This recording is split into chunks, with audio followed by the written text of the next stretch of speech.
Joining me now is the Shadow Attorney General, Andrew Wallace. Andrew, good to speak with you.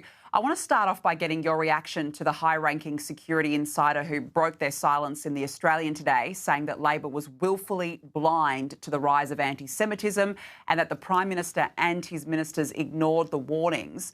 Do you think that security personnel are being almost thrown under a bus by Labor to deflect from its inaction on anti-Semitism?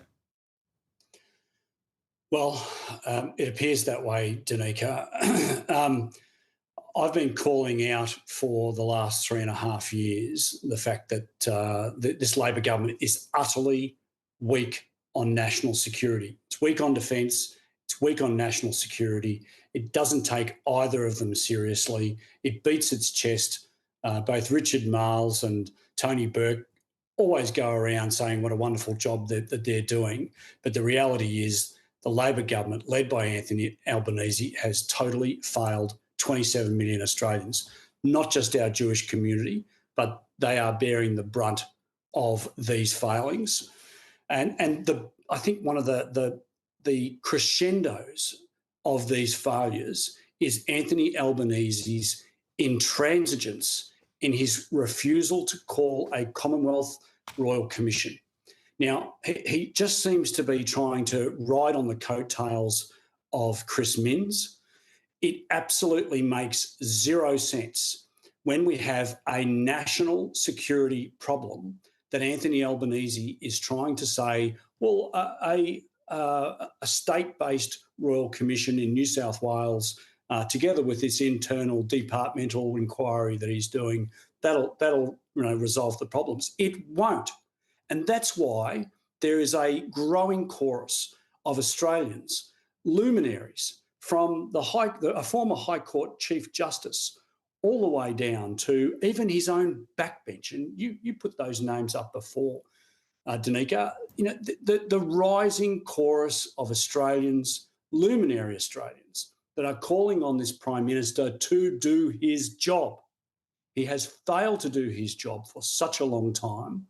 Now he has an opportunity to try and get to the bottom of this horrendous anti-Semitism that we've seen in this country and the attacks that took place at Bondi.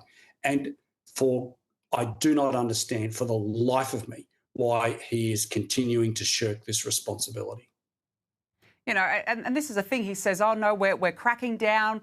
Immediate action. Well, immediate action means calling for a royal commission. Even today, Andrew, you would have heard me talk about the family of Lint Cafe victim Katrina Dawson. They're also saying, why, Prime Minister?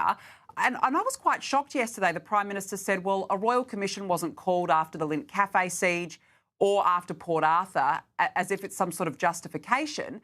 But those attacks were very different to this, Andrew. Absolutely. There is absolutely no correlation between either of those incidents and what we are now experiencing in 2025. The rise of Islamic fundamental extremism is on the rise and rise and rise. And this government has been totally, the anonymous AFP officer in The Australian this morning talked about willful blindness. Well, that is an absolutely appropriate term to use for Anthony Albanese and his ministers and this government. Nothing to see here. Nothing to see here. It just beggars belief. And, look, I stood with Julian Leeser and Susan Lee a couple of days ago when we did a press conference. And the feeling that Julian and Susan, they were angry because they have spent the last 10 days with Australians, the Jewish community, who are absolutely hurting. And this government, this Prime Minister, just seems to be ambivalent. The Jewish community, let's put aside, former governors general and 170 silks and judges and the Jewish community that have been most impacted by this anti-Semitism crisis are screaming out for a Commonwealth Royal Commission. And this Prime Minister is thumbing his nose at them. It is utterly unacceptable. And the thing is, it actually goes beyond politics as well. This is not about a witch hunt. This is about ensuring that Jews in this country are safe and that we are all safe in Australia. I mean, we've had the biggest terrorist attack on home soil. It just beggars belief that the Prime Minister is not budging on this. And, he's probably just hoping that it all goes away over the summer. Newsflash, it's not going to go away. And I just think that the response has been appalling. The Israeli President, Isaac Herzog, has told Anthony Albanese he must take all legal measures to combat an unprecedented rise in anti-Semitism. He's also been invited to Australia. It's believed he will be coming early next year. But when asked today when Anthony Albanese was asked if he's spoken to the Prime Minister, Benjamin Netanyahu, or if he's going to invite him here, despite Bibi's criticisms of Labor, this is what he said. I don't respond to those issues, and I don't think this is a time for any partisan politics. We've invited President Herzog, which is entirely appropriate for the head of state to visit. I'm not sure what it's got to do with partisan politics, Andrew.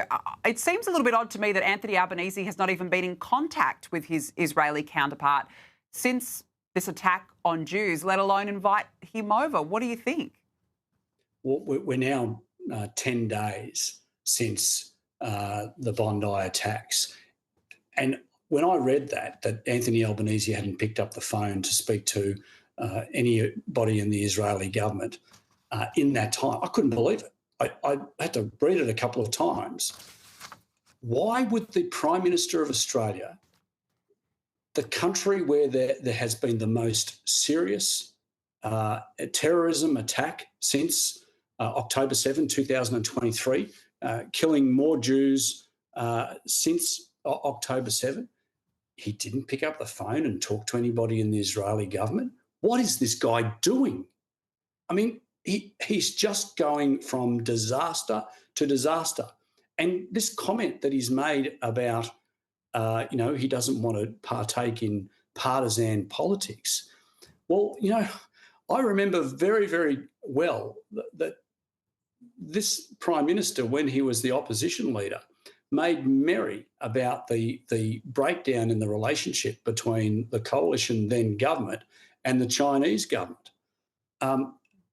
What's happened with Israel? There has been a total breakdown in that relationship, a total breakdown. And my understanding is that the Israeli president wasn't, in the first instance, invited by the Australian government. It was invited by the Australian Jewish Association.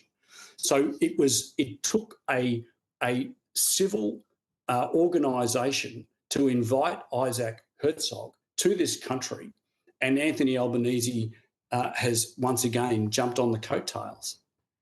Yeah, and he's all at sea at the same time. Andrew Wallace, thank you so much for joining me. A shocking end to the year, but Merry Christmas to you. Thank you for joining me on the program this evening. Really appreciate it.